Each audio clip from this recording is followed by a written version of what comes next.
Petite entrée en fanfare. Oh, les effets spéciaux dignes d'Hollywood avec le générique. Hein, voilà, la prochaine fois, on va se faire un générique pour le tuto comment ça marche. On va vous pondre un truc et là, clac, magie de la technique. Exactement. Bienvenue dans le live numéro 85, SoCal Frenchies, Los Angeles, Charlie et Alex. Et ça va, poto? Charlie et Lulu. Ouais, ouais ça va un peu mieux que tout à l'heure? Ouais, bah écoute, j'essuie une sinusite depuis une petite semaine. Il l'essuie. J'essuie mon nez surtout, beaucoup. Mais ça va, hein, on est là, hein, un peu palos, un peu fatigué, mais ça va le faire, hein, on va survivre. Pas de problème les amis, on est là. Bon, très bien, bah, on espère que ça va bien de votre côté. On va vous présenter les voitures que vous allez pouvoir, enfin, l'un d'entre vous pourra gagner la semaine prochaine. Alors il y a déjà des gens négatifs qui disent oui, ce ne sera pas pour moi, ce ne sera pas pour moi. Eh bien Franck de Toulouse, il a certainement dit ouais, ce ne sera pas pour moi, je ne l'aurai jamais. Et ben bam, Franck il l'a eu, il a gagné le Bronco. Donc tous les gens qui disent oui, c'est des conneries, font gagner leur beau-frère ou je ne sais pas quoi, et ben la semaine dernière on vous a fait comment on peut dire ça? On vous a fait un petit attrape nigo. On vous a dit que c'était la voiture de Robert. Eh bien non. Sauf si c'est Robert qui gagne dimanche. Voilà. Alors, on a l'air de con. Là. Ok, alors je crois que tu vas avoir les notifications qui vont sonner dans ton Bluetooth. Mais bon, voilà donc cette magnifique Challenger. Eh oui, eh ben. Clac. Ils ont mis une belle durite continentale, Certi et tout, juste pour les vapeurs de reniflard. Dis donc, Dodge, elle se voit, elle est tout en haut du moteur, c'est le premier truc que tu vois. Ils n'allaient pas mettre une bête durite en caoutchouc. Ils ont fait quand même un effort. Donc là, toujours notre super admission dynamique de la marque Servini. Hein, Monsieur Servini, si tu m'entends, je te remercie d'avoir développé un kit aussi intéressant. On vous a montré dans une petite vidéo qu'on a fait nous-mêmes, filmée par Jenny, hein, bravo Jenny. Voilà. Donc ici nous avons les prises d'air. Ensuite, juste, je suis bloqué. Ensuite, clac, à l'intérieur, aspiration là, directement. Hein, enfin, l'aspiration vient de là-bas du coup. Ils ont quand même fait une étude de la dynamique des fluides. On va dire, parce que là, on voit que ça fait comme un escargot pour que l'air qui rentre fasse demi-tour et vienne aller goinfrer la boîte à air. Donc de l'air bien froid, bien dense. Et pourquoi c'est mieux? Parce que quand l'air est froid, il y en a plus. Et s'il y a plus d'air, il y a plus de chevaux. Voilà. Donc il faut de l'air froid dans vos moteurs. Hein. Allez au marchand, achetez des caisses d'air froid, mettez ça dans le moteur et là, ça va marcher. On peut vous en envoyer si vous voulez. Par FedEx, de l'air froid. Voilà. Donc voilà, la superbe Dodge Challenger. Donc c'est une caisse qui marche. Hein, moi, on l'a essayé, on a roulé avec. Et c'est vraiment une caisse qui a deux facettes. C'est une voiture très coupleuse, très onctueuse, très confortable pour rouler, on va dire, de façon raisonnable et quotidienne. Et de l'autre côté, quand tu commences à écraser un peu la pédale, et ben là, tu réveilles le moteur émis, et là, ça se transforme en une bête. Hein. Et en plus, en boîte méca, c'est vraiment génial, c'est vraiment fun à conduire. Surtout avec un nouvel embrayage. Et surtout avec le nouvel embrayage, parce que c'est vrai qu'au départ, l'embrayage était plutôt mal en point. Donc là, maintenant, c'est bien souple, bien onctueux. Bon, on va falloir y aller mollo. Monsieur le gagnant, s'il te plaît. Robert, hein, il va falloir y aller mollo, parce qu'un embrayage, c'est comme toutes les pièces de friction. Ça se rôde. Il faut y aller un peu tranquillement au départ pour que les surfaces de friction se rôdent l'une contre l'autre, okay, c'est-à-dire donc les disques sur le volant moteur et sur les plateaux de friction. Donc embrayage à rôder, on y va gentil, on ne fait pas cirer comme un cochon dès le début, il faut le rôder gentiment. Ok, alors, au niveau de l'utilisation, le régime, ça a quelque chose à voir aussi ou pas? Pour l'embrayage, pas du tout. Okay. Une fois que tu as relâché ta pédale d'embrayage, c'est écrasé, il n'y a plus de patinage, il n'y a plus rien du tout. Donc là, tu peux mettre pied dedans, il n'y a pas de problème. Ok, qu'est-ce qui fait qu'une bagnole coupleuse, ça use plus l'embrayage? Du fait, par exemple, tu as lâché ton embrayage, tu es à 2000 tours, donc tu arrives sur un rond-point. Sortie de rond-point, par exemple, tu es en 3, tu écrases, donc bas régime jusqu'à, on va dire, 5-6 000. En quoi est-ce que ça va user plus l'embrayage ça que n'use sur pas plus. C'est pas comme ça que j'expliquerai la chose. Ah, Voilà, c'est le couple, c'est la force que le moteur produit pour entraîner la transmission. Donc plus tu as de couple, plus tu as de force. Quand tu accélères, ce qui te colle dans le siège, c'est ça que tu sens. C'est le couple en fait de la voiture. ok. Donc quand tu as une voiture qui est coupleuse dès les bas régimes, c'est-à-dire que tu appliques cette force très tôt et très fort sur toute la transmission. Et donc l'embrayage, lui, quand le disque est collé, bah, lui, il est là pour verrouiller en fait la chaîne cinématique. Et si tu as un couple plus grand que ce que l'embrayage peut encaisser, c'est-à-dire que la pression du plateau presseur sur les disques n'est pas suffisante, bah, tu vas arriver à un moment où le couple sera tellement important que ça va faire patiner le disque. Et donc, si tu mets un embrayage sur une simple disque de petite taille sur un moteur comme ça, tu vas mettre godasse et tu vas mettre justement la transmission en contrainte en bas régime et tu vas appliquer beaucoup de couple, et bah, tu vas excéder la force de pression de l'embrayage et tu vas le faire patiner. Et là, tu vas le détruire en 1 seconde. Et une fois qu'il a commencé à patiner, il part en lambeaux, quoi. Donc c'est pour ça qu'une voiture qui est coupleuse, on a besoin d'une force de pression, enfin de pression sur les disques supplémentaires et une surface plus grande. Plus la surface est grande, plus tu as de force et plus tu as de... Bon, après c'est des calculs tout ça. Donc là on a un double disque qui double la surface. Donc c'est comme si tu avais un disque d'embrayage de ce diamètre-là, en fait, si tu veux. Donc là, pour permettre de pouvoir accepter et garder l'embrayage collé, en fait. Ok, et pour info, juste comme ça, à titre d'information, il y a des... Sur les voitures de course, tu peux aller jusqu'à combien de disques? 4, 5 disques sur les motos. 4-5 disques? Ouais, sur les motos, c'est que des embrayages multidisques. Ça fonctionne comme ça depuis très longtemps. Ok. Justement parce que on a besoin d'être compact. On ne peut pas mettre des disques d'embrayage sur une moto grand comme ça. Donc ils ont mis plusieurs disques afin de multiplier cette surface de friction. Donc, sur les voitures, c'est la même chose. On peut aller jusqu'à 4, 5 disques. Donc plus tu as de disques, plus tu as de surface de friction, plus tu as à force égale, si tu veux, sur le plateau presseur, tu multiplies par 2 la tenue en couple, en fait. Donc un quad disque, si tu veux, la pédale d'embrayage sera pas plus dure qu'un simple, sauf que tu multiplies par 4 la surface de friction, donc la capacité à l'embrayage d'accepter ce couple. Donc la pédale, c'est pour ça que dans le milieu de la compétition, il y a la version cheap, donc tu mets un simple disque, donc embrayage moins compliqué, donc moins cher, et avec un plateau presseur plus dur, donc qui appuie plus fort sur le disque. Mais la pédale, elle est dure, mais comme du bois, donc c'est pas agréable à l'utilisation. Que quand tu passes sur un double disque, t'as pas besoin d'augmenter cette contrainte sur le ressort, puisque tu as augmenté la surface, donc la pédale reste souple, comme s'il y avait un embrayage d'origine. Ok. Par contre, ton point de patinage, lui, sur un multidisque, il va être vraiment très court. Donc voilà, le dosage. Le point de patinage, donc pour tout, les manœuvres à bas régime, C'est etc., le départ. Ok, super. Voilà, c'était une belle petite entrée en matière. Donc on va continuer. Donc on reviendra peut-être si vous avez des questions sur la Challenger. Voilà, donc si vous avez des petites questions, n'hésitez pas, Jenny nous les transmettra. Posez pas 50 000 questions en même temps, parce qu'on va pas pouvoir répondre à tout le monde. Mais voilà. On n'avait pas pu vous montrer dans le Friday Live de la semaine dernière ce superbe Bronco parce qu'il n'avait pas encore été gagné. L'émission n'avait pas encore été diffusée. Et c'était une surprise. C'était une surprise, donc il était caché, bâché. On ne devait pas le donc dévoiler. Maintenant, par contre, là, vous pouvez le voir en détail. Donc, voilà, on va revenir un petit peu sur les particularités de ce Bronco. Hein? Alors, attends. Donc, Jenny, si tu veux regarder un petit peu l'intérieur. Donc là, on voit qu'il y a des petits baquets type Procar. Donc ça, on les a déjà vus, ces baquets-là. C'est des baquets qu'on voit souvent dans les muscle cars, dans les véhicules des années 60-70. Ça a le mérite d'être à la fois des sièges un peu baquets, mais ils ont quand même un look un peu rétro. Et donc ça va bien dans pas mal de véhicules. Et puis ça reste très abordable. Donc si vous avez des sièges qui sont fatigués dans votre voiture et que vous voulez les remplacer avantageusement par des trucs qui englobent un petit peu mieux, eh ben vous pouvez commander des petits baquets Procar. Ils existent avec appuie-tête et sans appuie-tête. Voilà. Il y a plusieurs modèles. Il y a plusieurs modèles. Voilà, donc ce Bronco, c'est évidemment un 4 roues motrices, on va revenir dessus après.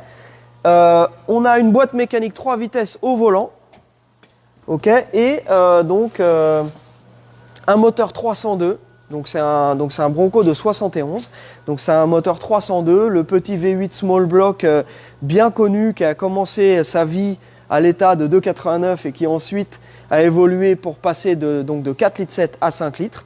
Donc on va vous montrer la bête et Alex va vous montrer aussi certaines des choses qu'il a fait sur la voiture. Déjà, le premier truc que tu vas remarquer quand tu regardes la voiture, c'est les pneus. Parce que Effectivement. les pneus étaient au-delà du réel. Hein. Ils étaient ratatinman. Ils étaient déformés, mais d'une force. Voilà. Donc on lui a mis des General Grabber. Donc c'est le général qui accroche. Ça accroche en général. Voilà. Et alors on nous demande combien ça coûte en gros un truck comme ça. Alors en fait les Broncos, donc comme JP l'avait dit dans l'émission, c'est des véhicules qui ont vraiment la cote. C'est des véhicules, la fourchette est assez large parce qu'on va en trouver dans des états très moyens, fatigués, on va dire à partir de un petit peu en dessous de 30 000, 25 000. Et après, des très beaux, et il y a des boîtes, des sociétés de restauration spécialisées qui font que du Bronco ou que des Blazers. Donc les Blazers des années 70 qui sont découvrables aussi. Et le Scout International, que vous connaissez peut-être, qui est un petit peu, qui était le concurrent à l'époque du Bronco et du Chevrolet Blazer. Donc c'est des sociétés qui sont spécialisées là-dedans et ils font mécanique, suspension, tout, préparation, peinture magnifique, etc. Et ça peut aller jusqu'à 100 000. Donc en fait la fourchette est assez large. Pour un véhicule comme ça, révisé en très bon état, on va être aux alentours entre 40 et 50 000 selon le niveau de finition. Et bien entendu, comme pour tous les véhicules, l'important c'est de partir d'une base très saine, ce qui était le cas de celui-ci, Alex. Ouais, aucune rouille, rien du tout. Rien du tout. Vraiment nickel. La structure est parfaite, pas de traces d'accident ou de trucs. Non, vraiment très belle base. Après, nécessité des petits travaux. Comme toujours, hein, c'est jamais parfait. On a amélioré certains points, comme la direction, parce qu'il n'avait pas de direction Alors assistée. la direction, vous avez certainement vu, on avait fait une petite vidéo qui a été diffusée sur la page Facebook d'Automoto, que d'ailleurs je vous invite à vous abonner. Ils ont déjà 470 000 abonnés, donc ça fait rêver. Hein. D'ailleurs on voudrait souhaiter la bienvenue à toutes les personnes qui viennent de nous rejoindre là depuis l'émission de la dernière fois. Donc c'est le troisième véhicule qu'on contribue à faire gagner avec Automoto, et on remercie toute l'équipe d'Automoto, bien sûr JP, Yann le cadreur, réalisateur qui est un mec au top, et Philippe qui est responsable de la partie jeu. Vraiment une super équipe avec qui on passe à chaque fois un super moment. Et en plus de ça, il y a quand même ce côté, tu vois, quand même vachement... on a une pression quoi, quand on est sur place. La pression de bien faire, l'obligation de se décider super vite. Il y a vraiment un truc, et j'espère que ça se transmet, que vous pouvez le voir quand vous regardez l'émission, parce que forcément, ils ne peuvent pas, dans l'émission, passer autant de temps que nous, revenir autant que nous sur les détails. Mais c'est vraiment une expérience qui est fabuleuse. Et donc, voilà. Petite parenthèse. Donc, pour en revenir à ce véhicule, donc, parmi les choses dont il avait cruellement besoin, la direction assistée, là, le véhicule, c'était vraiment pas agréable à conduire. Quand on l'a récupéré, il était à l'état de véhicule inconduisible. Hein. C'est tout à fait. C'était horrible. Donc la base était correcte. On voit que le moteur a été refait récemment. Il y avait vraiment des bons points, mais l'essai initial a été un peu désastreux. Direction non assistée avec des gros boudins, c'était inconduisible. Petit volant. Voilà, petit volant. La sélection de vitesse qui était morte. Tous les bushings étaient partis, donc le levier il faisait un peu ça, les vitesses s'en mêlaient les pinceaux et tout, enfin c'était catastrophique. Et du coup ça on a bien évidemment remédié au problème. Et puis plein de petits détails pour la sécurité, bushings, flexible de frein, frein arrière qui avait été changé, mais bon le gars a dû les changer au marteau ou au burin, je sais pas. Voilà, des petits détails, l'électricité aussi. J'ai recliné un petit peu le faisceau sous le tableau de bord parce que c'était une pagaille sans nom. On a remis le lave-glace en route parce qu'il était équipé d'un lave-glace d'origine, mais tous les éléments avaient disparu, donc on les a remis. Puis des petits détails par-ci par-là, des bricoles, pour que le véhicule soit nickel et prêt à avaler les kilomètres. Voilà, donc Franck, je ne sais pas si tu es là. Franck, si tu es là, fais-nous un coucou. Mais voilà, Franck, le gagnant de ce Bronco. Donc félicitations. Ce n'est pas un scam, ce n'est pas une arnaque, hein. D'ailleurs, on n'est pas en contact avec celui qui avait gagné la Mustang Fastback rouge. Ouais. Par contre, on sait que le coupé noir est à La Réunion. Donc pareil, on a reçu des photos, ça fait plaisir quand on a un petit peu des retours comme ça, des véhicules qui sont passés par ici. Donc voilà. Tu peux nous envoyer d'ailleurs des photos, nous faire un petit coucou aussi de La Réunion sur notre groupe Socal Franchise Community, qui est le groupe sur lequel vous pouvez poster et partager. Donc là sur la page, tout le monde n'a pas accès pour poster. Par contre sur le groupe, oui. Donc c'est un groupe d'entraide et c'est, comme son nom l'indique, une communauté. Voilà, est-ce qu'on a besoin de... Tu veux pas le mettre en route quand même je t'en prie. Hein, tu veux que je le mette en route? Fais-toi plaisir, allez. Je sais que ça te fait plaisir. Donc on a rajouté des petits escabeau rétroviseurs aussi, t'as vu les petits rétroviseurs? Ah, il te faut un escabeau. Des petits rétroviseurs qu'il n'y avait pas, donc on a mis des petits rétros sympathiques. Hein, voilà, et puis on a changé le petit pommeau de la boîte de transfert parce qu'il était cassé. Alex? Oui. Ah oui, mais non. Comment veux-tu que je le démarre? Alors attends, bouge pas. Je vais pas te laisser dans la galère. Je suis quand même bien un mec montré sympa. Ça. Je dois admettre que là, je t'ai mis en mauvaise posture parce que j'ai démonté. Donc Alex avait prévu de changer le Neyman. Pour changer le Neyman, donc on l'a reçu. Et qu'est-ce qu'on a reçu? On a reçu un Neyman avec qui ne marche pas. Donc tu es au point mort, mon jeune ami. Oui, je suis au point donc mort. Là, on va la jouer gangster. Voilà. Alors, ce n'est pas un Bronco volé, les amis. Non, mais ils vont se poser des questions parce que la dernière fois, je démarre la Camaro avec des câbles, là, au tournevis. Ah, il sonne bien, hein? Ouais, il sonne vraiment bien. Voilà ce petit 302. Donc, si tu veux l'éteindre, pareil, hein, même punition. Hein. Voilà. Ok. Petit coup de tournevis si je trouve le trou. Ah.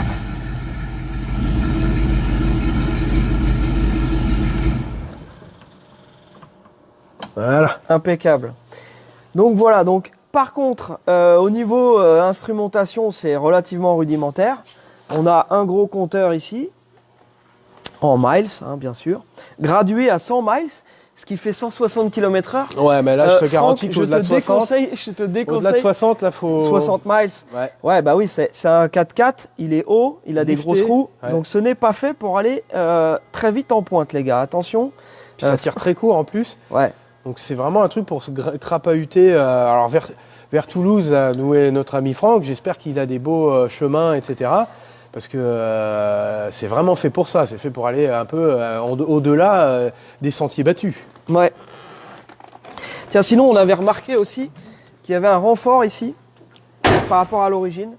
Donc ça, c'est le rocker, comment on appelle ça en français? C'est un rock slider. C'est-à-dire que c'est un renfort pour quand tu commences à faire du crapahutage. Si tu viens t'échouer sur un rocher ou sur une souche ou un truc, bah, t'enfonces pas la caisse, quoi. Ok. Donc, bon, déjà, vu la garde au sol, avant d'aller taper un truc ici, il faut déjà faire du sérieux franchissement. Généralement, c'est marrant parce que généralement, ils le mettent en démontable. Tu vois. Là, ils l'ont carrément boulé à la carrosserie, quoi. Donc c'est assez... J'avais jamais vu ça, mais bon, c'est assez propre. Au moins, ça fait pas rajouter. C'est nickel. Ouais. Voilà, sinon, bon, comme vous pouvez le constater, il est équipé d'une capote.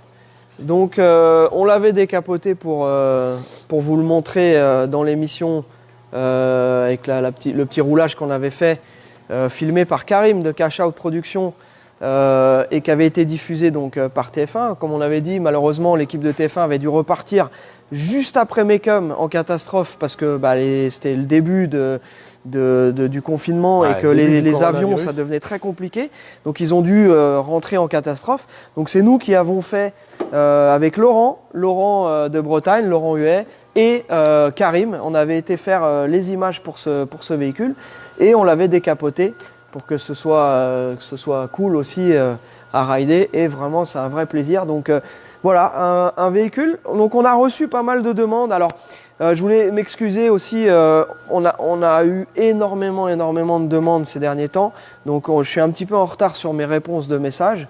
Donc entre les MP, les messages, maintenant sur Instagram aussi beaucoup. Vous pouvez nous rejoindre sur Instagram, Socal Franchise bien entendu. Et puis les différentes plateformes, les mails, etc. Ça fait vraiment beaucoup. Donc on est à plusieurs à répondre. Mais ça met toujours un petit peu de temps. Donc laissez-nous encore une petite semaine le temps de répondre à tout le monde. Il y a pas mal de gens qui s'intéressent à ce genre de véhicule. Donc bien entendu, ça nous ferait tout à fait plaisir de vous en trouver. On a failli perdre la caméra woman. Pas mal. Mais elle a quand même assuré. Hein. Pas mal. On sent que tu as fait du surf dans ta jeunesse, toi. Hein. On sent qu'il y a quand même du risque hein, dans ce métier. Hein. Regardez l'objet du délit. Je vous la refais au ralenti. C'est un métier très risqué. Voilà. Donc ça, c'est les deux voitures d'Automoto. Donc encore une fois, bonne chance à la personne, à tous ceux qui vont participer pour ce véhicule. Pas la peine de rager si vous ne le gagnez pas. Hein. Nous, on ne va pas le gagner non plus. Hein. OK ? Donc si vous ne le gagnez pas, vous retentez votre chance la prochaine fois. Ou vous nous passez commande.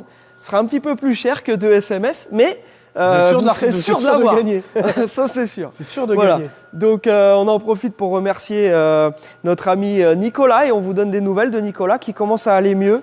Nicolas Hutt qui commence à aller mieux, qui se sort de cet affreux virus. Et puis, merci aussi à nos amis de California Motors qui s'occupent de l'homologation de nos véhicules. Voilà. Qu'est-ce qu'on a d'autre, mon petit Alex ? Bah écoute, l'atelier, on essaye d'avancer. Donc là, la priorité, c'était pour nos voitures, pour nos gagnants. Hein, donc ça, c'est fait. Ensuite, on est toujours sur la superbe Mustang Fastback de notre ami Stéphane. Ouais. Donc j'ai quasiment fini. 2-3 petits détails à peaufiner et ce sera nickel. J'attends ces feux à LED parce que monsieur voulait des feux à LED.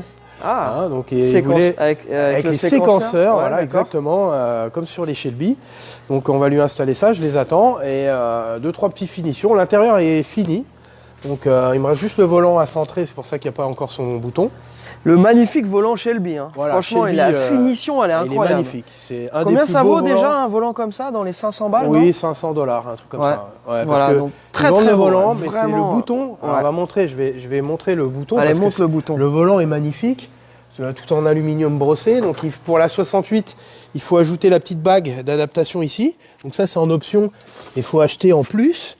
Et en plus, le bouton est en option également. Donc il y a plusieurs choix de boutons. Moi, je trouve celui-ci très joli. Donc le bouton Shelby Cobra GT500 Gold est vraiment magnifique. Et ils ne le donnent pas, hein, leur bouton de klaxon. Je ne sais plus le prix, mais je crois que c'est une centaine de dollars. Ah ouais? Ah ouais, le bouton coûte une fortune. Ok. Donc, mais les autres, bon, sont beaux, mais ça va vraiment bien avec le volant. Moi, je trouve que ça lui donne une touche vintage, c'est magnifique. Voilà, l'intérieur, je vais pouvoir te laisser le filmer. Pareil, radio Bluetooth, tout fonctionne, les éclairages, les machins. Bon, là, la batterie est débranchée, mais voilà, j'ai fait les moquettes, voilà, tout l'intérieur est fini. Donc ça il garde quand même une petite patine à l'intérieur, mais on a rectifié tous les problèmes. Il y avait donc cette moquette qui était complètement délavée. Là, d'avoir mis une moquette neuve, ça a vraiment tout changé. Les panneaux qui avaient été découpés pour mettre des 2 de 500, donc on les a enlevés. et voilà quoi. Donc j'ai tout remis, les petites vis, les petits machins. Très joli. Tiens, je vais te faire un plaisir, Stéphane. Je ne sais pas si tu nous regardes. Je vais t'allumer Versailles. Voilà. Donc là, tu peux voir tous les petits éclairages arrière, sous tableau de bord, de console, tout fonctionne. Ça, j'aime bien, moi, quand tout fonctionne, quand tu ouvres la porte, c'est vraiment cool. Donc voilà, ça suit son cours. J'ai changé le radiateur de chauffage, dernière petite... ah oui, le tiroir, encore un petit petit truc à tiroir, hein, je l'ai démarré, et puis j'ai vu que ça coulait en dessous, et je dis, tiens, ça coule. Ah ouais, ça coulait du radiateur de chauffage. Donc j'ai dû démonter la boîte à gants, tout le tableau de bord, la moitié du tableau de bord pour aller accéder et changer son radiateur de chauffage. Mais bon, c'est fait. Ok. Il a aussi ses nouveaux petits caches oui, aussi. Oui, mais alors j'ai envoyé des photos, je lui ai montré, mais c'est vrai que nos amis n'ont pas vu. Donc il m'avait demandé les petits caches vermiculés, peinture vermiculée avec petits fines polis. Et puis je vais changer le filtre à air parce que le filtre à air était un peu vieillissant, là ça faisait vraiment pas propre. Donc là, celle-ci, c'est une Koji, donc c'est un 302 d'origine. Original 302. Voilà, donc on a remis les caches Culbu 302. La petite très, besace, bon les anti-brouillards, ça y est, c'est câblé. J'ai mis le faisceau original de reproduction. Ouais. Donc, les anti-brouillards sont câblés. Enfin, on m'a demandé plein de petites options. Et alors, tiens, un truc qui est rigolo. Il m'avait demandé un truc qu'on me demande jamais. Bon, je ne vais pas le démocratiser parce que là, j'ai eu un coup de chance. J'avais une serrure de placard qui traînait dans ma caisse à outils. Ouais. Et il m'avait demandé un truc pour verrouiller son capot. Donc, j'ai bricolé. Alors là, je n'ai pas peur du terme. Hein, j'aime pas ce terme, mais là, je vais pas. Donc, j'ai bricolé une petite serrure de placard pour lui verrouiller son capot. Donc quand tu verrouilles le capot, tu le mets comme ça, et là, il est verrouillé, tu ne peux pas ouvrir le capot. Donc ça, je dis ça à nos amis qui sont un peu bricoleurs et qui vous cherchent une solution pour verrouiller leur capot. Et oui, parce que sur les anciens modèles, voilà, tout le monde peut ouvrir. Tout le monde peut ouvrir le capot. Donc cette voiture-là, le client m'avait demandé de faire un truc pour verrouiller le capot. Donc si tu veux l'ouvrir, la clé reste dedans hein, quand elle est ouverte, mais par contre quand tu fermes, tu enlèves la clé et il est fermé, tu peux plus ouvrir la serrure. Ah, génial. Voilà, donc j'ai bricolé ça. C'est du bricolage, mais bon. Il n'y a rien qui existe dans le commerce pour faire un truc mieux que ça. Il y a des histoires à câble, mais on m'a déconseillé de mettre ça parce que ça finit par se gripper le câble et tu finis par plus pouvoir ouvrir ton capot. Donc j'avais cette serrure de placard qui traînait, j'ai dit tiens je vais faire MacGyver. Putain, même moi je le découvre, j'avais même pas vu. Franchement c'est cool ça. Voilà. Impeccable. Bon bah voilà, alors ensuite, tiens on va montrer le volant de Kamal parce que on l'attendait, c'était la dernière chose qui nous manquait avant. Tiens viens Jen, et attention il y a une roue ici. Hein? Contournons la belle voiture de Robert. Donc, je savais que c'était Robert. Je savais que c'était Robert. La Mustang 67 de Kamal.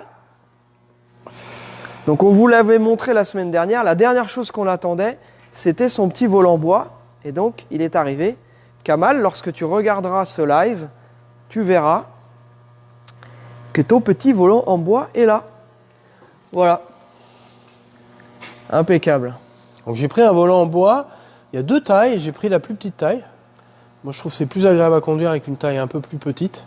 Parce que l'autre est vraiment grand, quoi. Donc tu l'as dans les genoux et tout, c'est pas. Ouais, mais là en plus, bon, on a une direction assistée là, il y a une direction qui fonctionne assistée parfaitement et tout, donc, bien et tout, ça sera impeccable. vraiment sympa. Et il n'est pas beaucoup plus petit, mais ça fait une petite différence en fait. Très bien. Ok. Bon, bah on est pas mal. Voilà. Est-ce qu'on a des petites questions, Jenny? T'as vu passer des questions ou pas? Non. Non? Pas de questions. Pas trop de questions? T'es sûr? Faut que je regarde moi-même, c'est ça? Non. Hein? Non? Allez, si vous avez... Le tarif, par exemple, de la Fastback Orange? Alors le tarif de la Fastback, alors d'une manière générale, je vous donne des fourchettes parce que, premièrement, les clients, si eux veulent annoncer le prix en commentaire, ils peuvent annoncer, il n'y a pas de problème. Nous, en fait, on annonce plutôt des fourchettes puisque, encore une fois, si quelqu'un veut exactement la même, on ne trouvera pas. C'est en fonction de ce qu'on trouve. Donc, en gros, une belle Fastback, ça va, on va dire, de 50. C'est vraiment les premiers prix pour une voiture avec des défauts cosmétiques, une grosse révision à faire. Attention, je parle des voitures qui sont saines, non accidentées, non rafistolées, etc. Là, attention, on parle d'une voiture là, comme cette orange qui effectivement n'a pas une peinture de très grande qualité. Et ça, Stéphane le sait et il va la faire repeindre une fois qu'elle sera en France. Mais donc la peinture, elle est correcte si tu veux. Mais c'est vrai qu'elle présente, elle présente bien. Hein, en photo. De toute façon, elle présente tout bien en photo. Par contre, ils n'avaient pas un petit peu par-dessus les joints. Enfin, on voit que ça n'avait pas été fait vraiment de la meilleure façon. Mais en dessous, et d'ailleurs, quand on a démonté la moquette, ça a été confirmé, elle était parfaite. Elle avait tous ses planchers d'origine, pas de traces d'accident, impeccable, impeccable. Donc voilà. Donc ça, attention, nous, on sait que bien entendu, sur la côte Est, par exemple, ou dans d'autres endroits où les voitures sont moins préservées, on va trouver des prix à partir de 40. Et je sais aussi qu'il y a des cotes soi-disant officielles qu'on voit dans les magazines. Et ben moi, je mets au défi ces spécialistes de venir ici, de trouver ce genre de voiture à des prix comme ça, comme on voit de temps en temps, 35 000, 40 000. Ben nous, on les achète, il n'y a pas de problème. Vous nous les amenez sur un plateau, on vous les achète. Voilà, c'était une petite parenthèse. Donc, et c'est pareil pour les coupés, c'est pareil pour toutes les autres voitures. Il y a le prix de l'inconscient collectif et il y a la réalité du marché aujourd'hui de ce qu'on trouve. Et on en trouve de moins en moins, et elles sont bien souvent fatiguées ou rafistolées. Voilà. Donc, et ensuite, alors pour finir cette parenthèse, ça peut aller jusqu'à 70, 80 000 si tout est refait sur la voiture. Et après, quand on a des très belles codes S, rares, boîte méca, toutes refaites, rôtisserie, etc., eh ben, ça va encore plus loin. Voilà. Donc encore une fois, c'est une réponse qui n'est pas super précise puisque, bah voilà, je ne vais pas dire n'importe quoi. S'il y avait une cote comme un Dodge Ram de 2017, par exemple, boum, ça vaut autant. Voilà. Et on en voit je ne sais pas combien en annonce. Ce n'est pas le cas pour les anciennes. Est-ce qu'il y a d'autres questions, Jenny? Est-ce qu'il y a des voitures en stock? Des voitures en stock? Eh ben oui, il nous reste des voitures en stock. La semaine dernière, donc il y a pas mal des voitures en stock qu'on vous avait présentées au dernier live qui ont été vendues. Donc maintenant, il va rester la Camaro RS. Donc Alex est en train de rebidouiller, pas bidouiller. Ah non, là, c'est. Il est en train Non, de voilà, il est en train de débidouiller le faisceau. Donc il s'occupe du faisceau. Donc on a cette magnifique Camaro RS qui est là. Donc, non. Connexion. Ah non. Voilà, c'est que t'as C'est perdu bon le fil. On avait perdu le fil? Ok. Donc voilà, cette très belle Camaro RS. Donc Alex a démonté le tableau de bord. Il est en train de regarder tout ce qui est faisceau, etc. On avait des petits soucis. Ici, tu as le câblage. Ah ouais. C'est ce que c'est? C'est la carte au trésor. Donc ça, les amis, Vous êtes ici. voilà. Les amis, si vous n'avez pas ça, bon, ça va être compliqué. Donc j'ai réussi à trouver le schéma de câblage de la voiture. Donc là, j'ai un problème de tension en fait. J'ai du courant qui arrive à l'allumage, mais pas assez. Il a 2 de tension. J'ai 9 volts. J'ai 9 volts, donc je devrais avoir la tension batterie. Donc bah, ça démarre, mais ça ne marche pas comme il se doit. Donc, et c'est un faisceau neuf, et à l'intérieur, bah, ça a été malheureusement un petit peu bidouillé. Donc il va falloir que je trouve pourquoi. On débidouille. Je trouve pourquoi le du comment. Attention, il y a toujours la roue. Tu veux que je la pousse, la roue, ou pas? Tu me le dis, hein, sinon. Mais sinon, à part ça, super auto, on va y arriver, pas de problème. Bien sûr, de toute façon, elle sera vendue avec un moteur qui démarre. Voilà. Ensuite, nous avons ce truck aussi qui est toujours à la vente. Alors, pour répondre à votre question, nous avons, nous, des voitures en stock ici, mais tous nos partenaires ont plein de véhicules en stock et du fait du confinement, ils n'ont pas pu vendre leur stock récemment. Donc, dès l'instant où vous pourrez à nouveau aller les voir et les essayer en France, vous pouvez tout de suite, dès maintenant, à la fin du live, vous connecter sur les pages de Bolide Garage, de Ulysse Motors, voilà, qui ont des voitures. GT Automobile aussi a déjà récupéré pas mal de voitures, donc il y a pas mal de nos voitures qui sont déjà en vente. Quand je dis nos voitures, les voitures de nos partenaires, mais qui viennent de chez nous, qui sont en vente en France et qui sont visibles sur le Bon Coin. Donc là, nos partenaires qui nous regardent, n'hésitez pas à mettre le lien en commentaire. Donc Bolide Garage, Ulysse, on a bien entendu aussi nos amis de Cubic Workshop qui eux sont plus dans la méca, ok, mais auprès de qui vous pouvez vous rapprocher pour commander des voitures ici. Voilà, on va et puis Alex, tu peux nous en dire un petit peu plus là-dessus pendant que moi je reprends Ton souffle. mon souffle. Bon bah petit pick-up short bed. Donc ça c'est cool, short bed, ça lui donne une bonne attitude avec un drop de 3 ou 4 pouces. Je pense plus proche de 4 que de 3. Ouais. À l'avant, le dernier truc qu'il me reste à faire, c'est changer les ressorts, hein, je l'avais déjà dit, parce qu'ils avaient tronçonné les ressorts de la face à la Robin des Bois. L'intérieur tout d'origine, très sympathique, avec des options, vitres électriques, colonnes réglables, très cool. Tout vêtu de velours. Donc petit pick-up dans son jus, hein, petite patine. Bon, très sympa. Ça c'est un truc que tu peux utiliser régulièrement. Hein, il a un 350 qu'on a libéré légèrement. Ouais, plus que légèrement, parce que d'origine, c'est quand même poussif, hein, d'origine. C'est pas pareil. Hein. Ouais. Donc là, on a un 350. Par contre, on a gardé la boîte d'origine, la 700 R4, donc la 3 vitesses avec overdrive, donc pour conserver une consommation modique. Mais là, en l'occurrence, en plus, elle est neuve, la boîte. Elle a été refaite à neuf. Oui, tout complètement. Voilà, et donc voilà un beau petit moteur détaillé. Alors pour ceux qui en ont et qui connaissent ces véhicules, d'habitude, dans les années 80, tu as un 305 qui fait dans les 160 chevaux et qui est bourré de durite dans tous les sens. C'est quand même moins détaillé quand on les regarde. Voilà, anti-pollution oblige. Il y a la pompe à air, il y a les catalyseurs, il y a tout le cinéma, là, le carbu piloté électroniquement, enfin électrico-électroniquement. Hein, donc c'était bon, ouais, ils l'ont vraiment étranglé pour qu'il pollue le moins possible et c'était vraiment pas possible. Donc là maintenant il a un bon 350 des familles qui respire bien. J'avais fait la petite ligne en inox.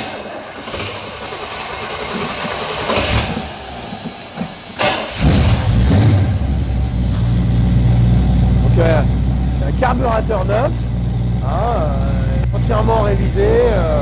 Les joints, tout le moteur a été revu, on l'a repeint. D'ailleurs, on remet une dédicace à notre ami le Viking. Il se reconnaîtra. Hein. Et ligne inox, Flowmaster. Ça sonne bien.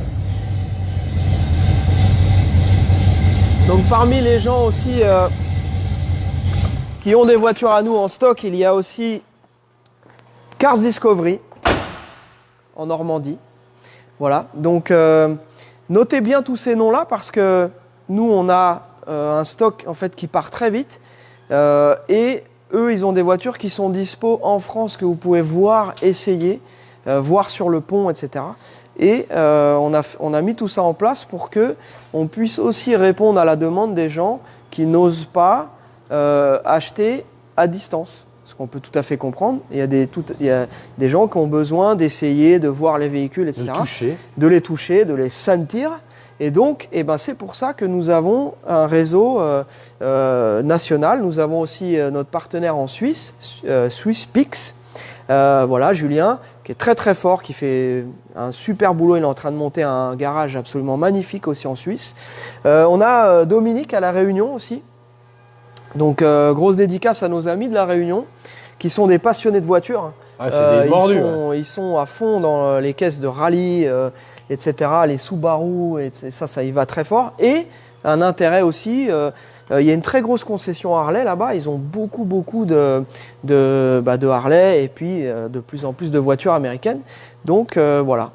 J'espère que j'ai oublié personne. C'est un exercice qui n'est pas super facile parce que dans le live, il faut absolument penser à tout, etc. Donc voilà, j'ai cité, je pense, tout le monde, Nicolas, bien entendu, et toute la partie Bretagne avec Raphaël, US Dream Garage. Voilà, notre ami Fred de Passion 29 aussi qui fait de la carrosserie. Et puis voilà, tous les gens qui bossent là-bas, le sellier Nico, le soudeur Arnaud, et puis Jean-Daniel qui fait du detailing. Voilà. Et Maureen, bien entendu, hein, la femme de Raph. Bon, on est bien? On a fait nos petites dédicaces. T'as fait le tour. Et c'est important parce que Socal Frenchies, c'est pas uniquement deux gars. Au départ, c'était juste deux gars qui sont venus ici il y a 4 ans et avec un petit garage et puis en se disant voilà, on va essayer de faire les choses comme, du mieux possible. Et puis en 4 ans, c'est devenu quand même quelque chose grâce à plein de gens. C'est devenu et grâce notamment à tous nos clients qui nous ont fait confiance. Et voilà, donc voilà où on en est. Et on va continuer à faire le maximum pour vous livrer des voitures de qualité. Est-ce qu'on a quelque chose d'autre à dire avant de libérer nos amis? Ah non, moi je... Parce que nos amis, j'imagine qu'ils ont besoin de sortir là. Non, ils sortent plus. Non. Bon. Allez, prenons-le à la rigolade. Hein. Ça durera encore quelques semaines. Faites bien attention à vous. Confinons-nous. Mettez des masques, des gants et surtout, n'oubliez pas vos petites bouteilles désinfectantes. Hein.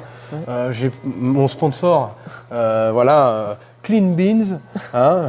La bouteille qui décoiffe. Donc on se désinfecte les mains, on se lave les mains souvent et normalement vous devriez être peinard. Safe. Voilà. Merci d'avoir suivi ce live. Vous êtes nombreux, de plus en plus nombreux à nous suivre. Dernier truc, la chaîne YouTube, vous n'hésitez pas à vous abonner. Voilà, la chaîne YouTube Socal Frenchies TV avec, vous allez dans les playlists, parce que bien souvent les gens ne savent pas où retrouver les vidéos.